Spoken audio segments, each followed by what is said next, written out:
नमस्कार, आप देख रहे हैं छत्तीसगढ़ बात। हमारे साथ मैं हूं आपके साथ अभिषेक। छत्तीसगढ़ के शराब घोटाले में एसीबी और ईओडब्ल्यू की छापेमारी चल रही है। छत्तीसगढ़ के बहुचर्चित शराब घोटाले में एसीबी और ईओडब्ल्यू की संयुक्त टीम ने एक बार फिर भिलाई, दुर्ग, महासमुंद और धमतरी सहित 22 ठिकानों पर ताबड़तोड़ छापेमारी की है। छापेमारी की कार्रवाई मंगलवार तड़के 4 बजे से शुरू हुई।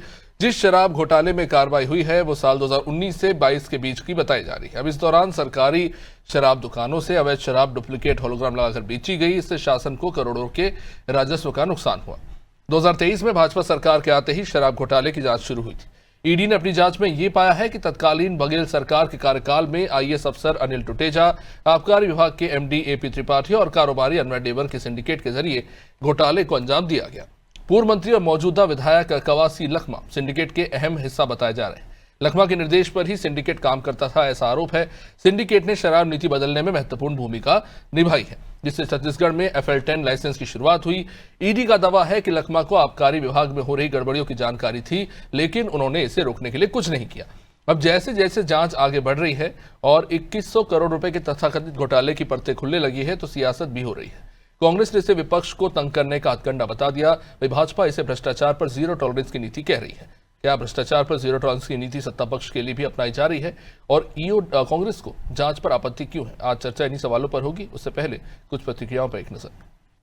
देखिए, हमारी सरकार जो है भ्रष्टाचार पे जीरो टॉलरेंस, और जो पिछली सरकार में जो भ्रष्टाचार किए थे, जिनकी शिकायत हुई है,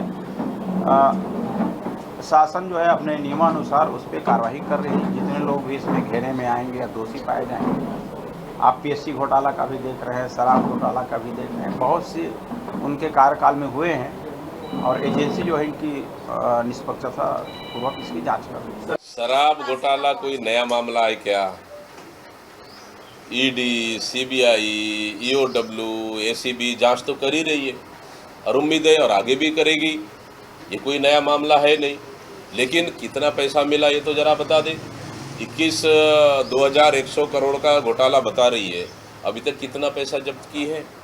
सिर्फ चुनाव का एजेंडा बना के विरोधी विपक्षियों पर कार्रवाई करने के लिए ये सरकार बनी है।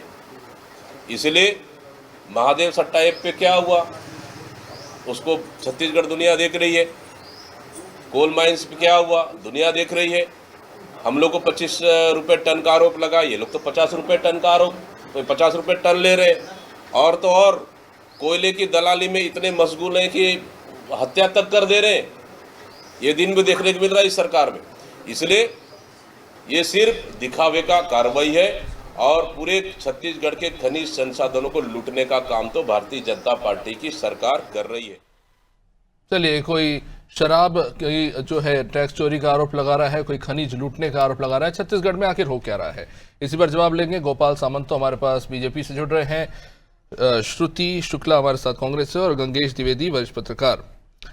श्रुति जी, ऐसा लगता है जिस तरह से मुस्कुराकर आज दीपक बैज जी जवाब दे रहे थे, इतने छापे पड़ चुके हैं कि अब डर ही खत्म हो गया है। जी, सबसे पहले आप सभी को मेरा सादर जय जोहार। और एक बात समझना होगा अभिषेक जी कि देखिए, जहां पर इंसान गलत करता है तो वो बिल्कुल डरता है, और जब गलत करे ही नहीं है तो फिर डर की क्या बात है। वहां पर तो आपको उनका चेहरा आपको एकदम बेबाक बेझिझक ही दिखाई देगा। आपने सुना होगा सांच को आंच नहीं। भाई, जब कोई गलती की ही नहीं है तो डर किस बात का? आप बेझिझक कार्यवाही करिए। बस परेशानी ये है कि सिर्फ ये कार्यवाही और ये जो जीरो टॉलरेंस है, ये सिर्फ विपक्ष के नेताओं पर ही लागू क्यों होता है? क्यों ये मतलब आपके नेताओं के ऊपर, बीजेपी के नेताओं के ऊपर, जो सत्ता सरकार है उनके लोगों के ऊपर ये जीरो टॉलरेंस कब लागू होगा? मैं इस डिबेट के माध्यम से पूछना चाहती हूँ। सारा भ्रष्टाचार, सारा करप्शन कांग्रेस के लोगों ने किया, विपक्ष के लोगों ने किया है, और जैसे ये विपक्ष अगर बीजेपी में आ जाता है तो बिल्कुल ये पाक साफ हो जाएंगे, दूध के धुले हो जाएंगे। मुझे बताइए कि एक अभी वीडियो वायरल हो रहा था गृह मंत्री विजय शर्मा जी का, कि कैसे एक पत्रकार ने उनसे पूछा कि कैसे छत्तीसगढ़ में शराब दुकानों की संख्या भी बीजेपी सरकार में बढ़ करके लगभग 650 से 700 कुछ हो गई है, और स्कूलों की संख्या भी बढ़ती जा रही है। ऐसे स्कूल जो स्कूल बंद हो रहे हैं, सरकारी स्कूल, तो उन्होंने जवाब दिया जो सरकारी स्कूल बंद हो रहे हैं उसके बारे में तो मुझे कुछ पता ही नहीं है। और रही बात शराब दुकानें बंद होने की, तो उस पर जिन लोगों ने शराब बंद करने की कसम खाई थी गंगा जल हाथ में लेकर के, आप उनसे पूछिए तो ठीक है ना। एक बात तो हमने गंगा जल जो हाथ में लेके कसम खाई थी वो शराबबंदी को लेकर के नहीं, वो कर्ज माफी को लेकर खाई थी। शराबबंदी बोला किया नहीं ठीक है, लेकिन आज हम सरकार में नहीं है, पर आज आपकी सरकार है। श्रुति जी, जब कांग्रेस की आपकी बातों से तो ऐसा लगता है कि छत्तीसगढ़ में नहीं, आप श्रुति जी क्या आप ये कहना चाह रहे हैं कि छत्तीसगढ़ में शराब घोटाला हुआ ही नहीं? नहीं भाई, मैं वहीं पे आ रही हूँ कि जब कांग्रेस की सरकार थी तो आप लगातार चिल्लाते थे शराबबंदी को लेकर के। अब जब आपकी सरकार आई तो आपके गृह मंत्री पत्रकार को ऐसे बर्बरता पूर्वक मतलब आंसर देते हैं कि भाई जिन्होंने बंद करने की कसम खाई उन्हें आप बोलिए अरे तो सरकार तो आपकी सवाल आपसे करे जाएंगे। आप जब चिल्लाते थे तो अब आप क्यों शराब दुकानें बंद नहीं कर रहे हैं, बल्कि आपकी सरकार में उनकी संख्या क्यों बढ़ती जा रही है। और एक मिनट मैं आऊंगी आपके पास। रही बात सीबी की मतलब की सीबीआई की छापेमारी की, ईडी की छापेमारी की, तो इस पर मैं एक ही बात कहना चाहूंगी, सिर्फ और सिर्फ छापेमारी करने से नहीं होगा। आप उस चीज का, जैसा कि दीपक बैच जी कह रहे हैं, मैं भी वही चीज को कहना चाहूंगी, उस चीज का आप सबूत भी तो पेश करिए कि कितने पैसे पकड़ाए, कितना क्या हुआ, उस चीज का आप सबूत भी तो पेश कर दीजिए। हम भी तो देखना चाहते हैं। गोपाल सामंत इसे जवाब ले लेते हैं। गोपाल जी, एक तरफ आप आरोप लगाते हैं कांग्रेस के ऊपर कि शराब घोटाला हुआ है और धान में भी घोटाला हुआ है और तमाम चीजों में घोटाले के आरोप लगाते रहे आप, लेकिन क्या आज जो दीपक बैच जी आरोप लगा रहे हैं खनिज घोटाले को लेकर, उस पर क्या कहेंगे? वो तो कह रहे हैं कि आपकी पार्टी के नेता के रिश्तेदार ही इसमें शामिल हैं। देखिए, पहले तो आपके सभी दर्शकों को नमस्कार, साथी पैनलिस्ट को भी नमस्कार। अभी दीपक बैच जी जिस बॉडी लैंग्वेज से बात कर रहे थे, बड़ा आश्चर्य होता है। एक सामाजिक कार्यकर्ता, एक राजनीतिक कार्यकर्ता इस तरह से कैसे निर्लजता से बातें करते हैं कि कोई नया बात है क्या, शराब घोटाला कोई नया बात है क्या। ये उनका लहजा था। मुझे मालूम है और पूरे देश को मालूम है कि बफोर्स घोटाले से लेकर 2G स्कैम तक के इनकी आदत ही घोटालों की है। हो सकता है इन घोटालों को करते करते कांग्रेस के समस्त नेता और कार्यकर्ता इस तरह से निर्लज बन चुके हैं और उनको नया नहीं लगता। अब वो बात करते हैं खनिज घोटाले की, वो बात करते हैं शराब घोटाले की। अरे अगर किसी ने अपराध किया है तो उसके ऊपर जांच तो होगी ही ना। फिर आपको इतनी परेशानी क्यों हुई उन जांचों से? दूसरी बात, 5 साल इनकी सरकार थी। अगर आपको लगता है कि भारतीय जनता पार्टी का शासनकाल बहुत खराब था, भाजपा के सरकार में बहुत करप्शन थे, तो आपने 5 साल काम क्यों नहीं किया? आपने कुछ साबित क्यों नहीं कर पाया? दूसरी बात, और एक बात बताना चाहता हूं, जब आदरणीय डॉक्टर रमन सिंह जी की सरकार थी तो 10 साल केंद्र में इनकी सरकार थी। 10 साल 2004 से लेकर 2014 तक की इनकी सरकार थी, जब राज्य में आदरणीय डॉक्टर रमन सिंह जी की सरकार थी। एक अधिकारी ये बताएं जिसको ये ईडी के मार्फत से, सीबीआई के मार्फत से या किसी दूसरे मार्फत से उनको करप्ट साबित कर पाए हो। तो आपके पास कोई धरातल ही नहीं है। करप्शन कैसी बातें करते हैं, कौन सा बात करते हैं? आपकी तो सरकार थी ना। नहीं देखिए गोपाल जी, अनवर ढेबर जी को ईडी मामले में सुप्रीम कोर्ट से जमानत मिल गई। अब मेरा सवाल यह है कि जब हाईकोर्ट में दलील रखी जाती है कि इन्हें अगर बाहर छोड़ेंगे तो ये सबूत मिटा सकते हैं, गफलत कर सकते हैं, सुप्रीम कोर्ट ने किस आधार पर जमानत दी? अब सवाल, अब आप कहेंगे कि नहीं, उन्हें अभी ईओडब्ल्यू के मामले में जमानत नहीं मिली है, बट कुछ तो ऐसा कारण होगा कि ये जमानत कंसिडर की गई है सुप्रीम कोर्ट में। सुप्रीम कोर्ट में जमानत का जो कारण दिया गया है उसको मुझे लगता है उसको कोर्ट करना चाहिए। सुप्रीम कोर्ट ने कहा है कि चार्जशीट में देरी हो रही है, ये चार्जशीट थोड़े समय लग रहा है, उसलिए मानवीयता के आधार पर उनको जमानत स्वीकृत की, लेकिन उन्हें हिदायत के साथ जमानत दिया गया है। उन्हें सशर्त जमानत दिया गया है। उन्हें रायपुर या छत्तीसगढ़ से बाहर निकलने पे मनाही के बाद जमानत दिया गया है। ऐसा नहीं कह सकते कि बिना एविडेंस नहीं था इसलिए जमानत दी गई है। ये तथ्य ठीक नहीं है। सवाल इसलिए जरूरी है क्योंकि यही कुछ इसी तरह के हालात हम दिल्ली में देख रहे हैं। जो मंत्री, मुख्यमंत्री जिन पर आरोप लगे वो सब आज बाहर है जमानत पर। अब जांच चल रही है, वो कब पूरी हो गई हमें पता नहीं, लेकिन बार बार जब इस तरह से सवाल उठते हैं कि कोई व्यापारी को ईडी उठा ले गई, कहीं और छापा पड़ गया, कहीं पे पुलिस अधिकारी ही गफलत में मिले हुए हैं, शराब घोटाले हो रहे हैं, खनिज घोटाले हो रहे हैं, क्या इससे छत्तीसगढ़ की छवि को नुकसान नहीं पहुंचता? एक अगर कोई व्यक्ति सोचता है कि मैं छत्तीसगढ़ में आके बिजनेस करूं और जब वो अखबार खोल के इतने घोटाले और इस तरह के हालात देखता है तो क्या उसे कॉन्फिडेंस आएगा कि whether I should do a business in Chhattisgarh और not? You are so true. You are so true. 5 years, what Bhupesh Baghel has did in this Chhattisgarh made Chhattisgarh like a black spot. He just made Chhattisgarh like a black spot in the whole map of India. This is very true. You are not telling something new. तो मैं ये कहना चाहता हूँ, ये काला धब्बा बनाया किसने? ये हर जगह पे घोटाले का आंच पहुंचाया किसने? और छत्तीसगढ़ की बात, आप अभी मैं अपनी कांग्रेस की बहन को सुन रहा था कि बर्बरता पूर्वक बयान नहीं होते। आदरणीय कांग्रेस की जो श्रुति जी हैं, मैं आपको बताना चाहता हूं, बर्बरता पूर्वक पत्रकारों को मारा जाता था भूपेश बघेल की सरकार में। बर्बरता पूर्वक भारतीय जनता पार्टी के कार्यकर्ताओं को पीटा जाता था सड़कों पर।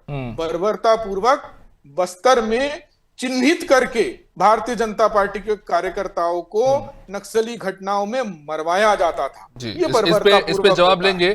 काफी देर से गंगेश जी इंतजार कर रहे हैं। गंगेश जी, क्या लगता है किस तरफ जारी है जांच की दिशा? कवासी लखमा जेल के अंदर है, अब स्टील व्यापारी के यहाँ छापा पड़ा है। कुछ जो ऊपरी तौर पर खबर आ रही है कि कुछ बघेल सरकार में इन्होंने कुछ जमीन वमीन खरीदी थी और इसी को लेकर अंदेशा जताया जा रहा है कि शराब घोटाले का पैसा है जिससे जमीन खरीदी गई। हालांकि आधिकारिक तौर पर कोई बयान नहीं आया है इस पर अभी। गंगेश जी,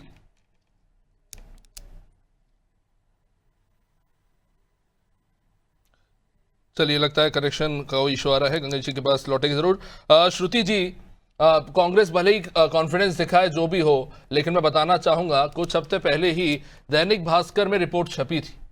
बड़ी संख्या में नकली होलोग्राम, ढक्कन और शराब की बोतलें भरी हुई मिली हैं।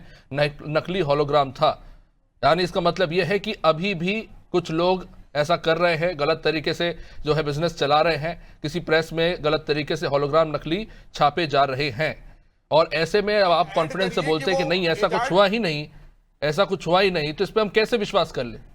अभिषेक जी, एक चीज ऐड कर लीजिए उसमें कि वो सारे होलोग्राम, सारे ढक्कन जो है एजाज ढेबर के गोडाउन से प्राप्त हुए थे। ये ऐड कर लीजिए अपने कमेंट। श्रुति जी, क्या कहेंगे इस पे?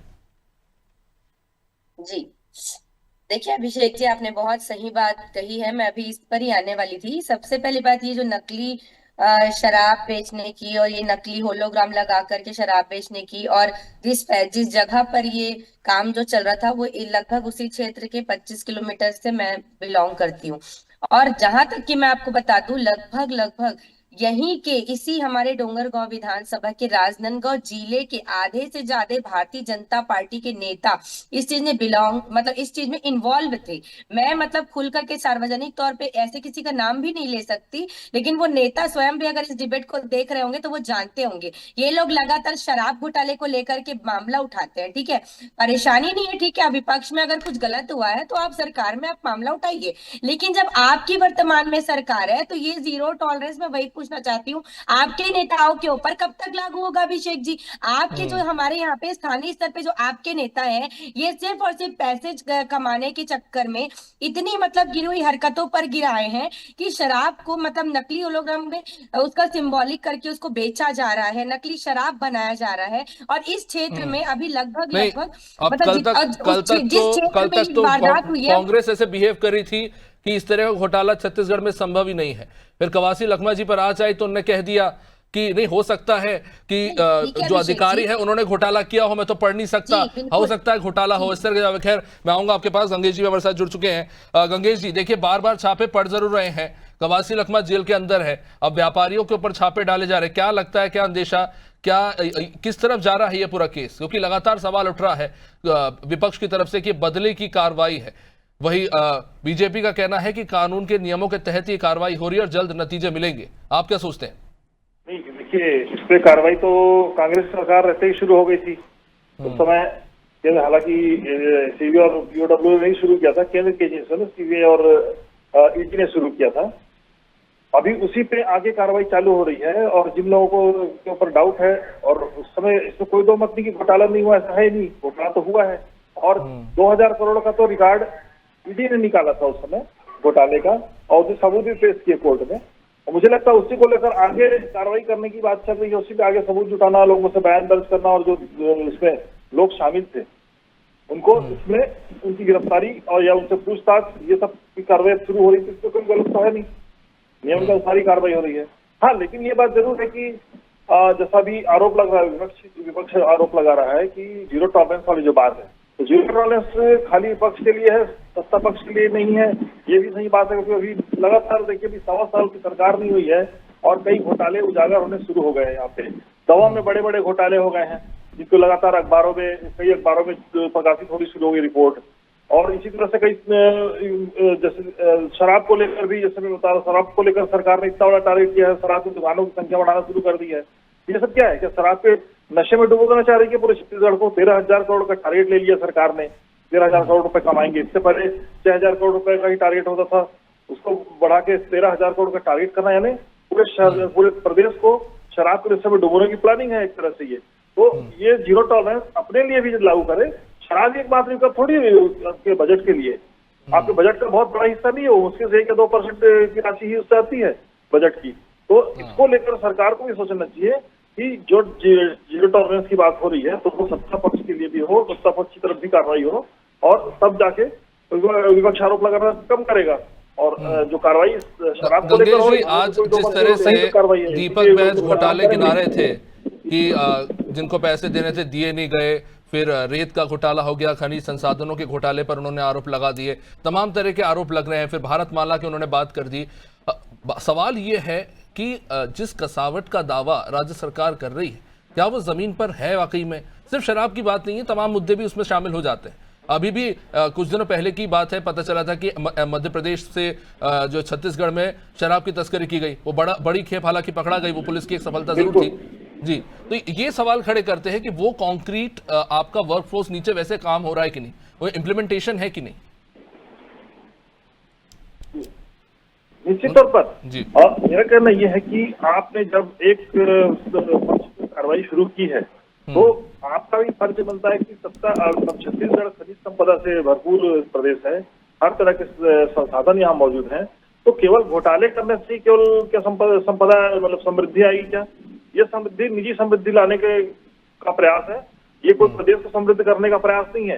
ये तमाम घोटाले भी 1.25 साल की सरकार में ही शुरू हो गए, जिन पे जांच बैठनी शुरू हो जाना चाहिए थी, उनमें कोई खास एक्शन नहीं हुआ है। तो इसको लेकर तो निश्चित तौर पर विपक्ष भी आरोप लगाएगा। हाँ, ये है कि जैसे विपक्ष का कहना है कि उनके खिलाफ कार्रवाई हो रही है, वो बदली कार्रवाई नहीं है। उन्होंने भी घोटाला किया है, उन्होंने बड़े बड़े घोटाले किए हैं, उसी का जांच हो रही है। लेकिन जांच सत्ता पक्ष की भी होनी चाहिए, जो सत्ता पक्ष में बैठे घोटाले कर रहे हैं। गोपाल जी, जैसे कहा जाता है कि इंसाफ मिलना जरूरी है, लेकिन अगर तय समय में इंसाफ नहीं मिला तो ऐसे इंसाफ का कोई मतलब नहीं रह जाता। कई ऐसे हालात देखने को मिले हैं जहां पर हम देख रहे हैं कि ये लंबी प्रक्रिया चलती है, लेकिन वो किसी नतीजे पर पहुंच नहीं पाती। जिन अधिकारियों पर आरोप लगते हैं, अंततः वो जमानत पर छूट जाते हैं। ये एक जनता के नजरिए से कह रहा हूं कि वो टीवी पे देखते हो, शायद सोचते होंगे कि आज इंसाफ मिलेगा, चलिए अब कोई सही खबर आएगी, किसी पर कार्रवाई होगी, पर होती नहीं है। दोनों तरफ से दावे होते हैं, आपकी तरफ से भी, कांग्रेस की तरफ से भी, नतीजा नहीं निकल पाता। अलग अलग सरकारों में ये बहुत कॉमन देखने को मिला है। देखिए, 2 बातें हैं। जैसे गंगेश जी कह रहे थे कि अभी 1.5 साल की सरकार में घोटाले हो रहे हैं, ऐसा कोई घोटाला तो अभी तक ना कांग्रेस ने निकाल पाया है या ना बोल पाया है, और ना ऐसा कोई घोटाला हुआ है।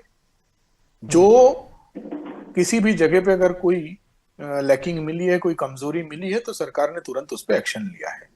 अगर शराब की खेप पकड़ी गई है तो इसी सरकार के पुलिस ने पकड़ी है, और इसी सरकार ने उस पुलिस को वहां भेजा होगा, तभी उस सरकार ने उतना प्रतिद्वंदिता अपने प्रशासन पे रखा होगा, प्रतिबद्धता रखा होगा, इसीलिए वो पुलिस ने वो शराब की खेप पकड़ पाई होगी। रेत की बात कर रहे हैं, रेत घाटों में अगर छापे मारे जा रहे हैं तो भारतीय जनता पार्टी की सरकार में मारे जा रहे हैं। और अगर भारतीय जनता पार्टी की सरकार की मनोस्थिति यह है कि रेत उत्खनन में माफियागिरी बंद कराना है, रेत उत्खनन में अवैध रेत उत्खनन बंद कराना है, तो ये सरकार की मंशा है, तभी अधिकारी चुस्त दुरुस्त दिख रहे हैं।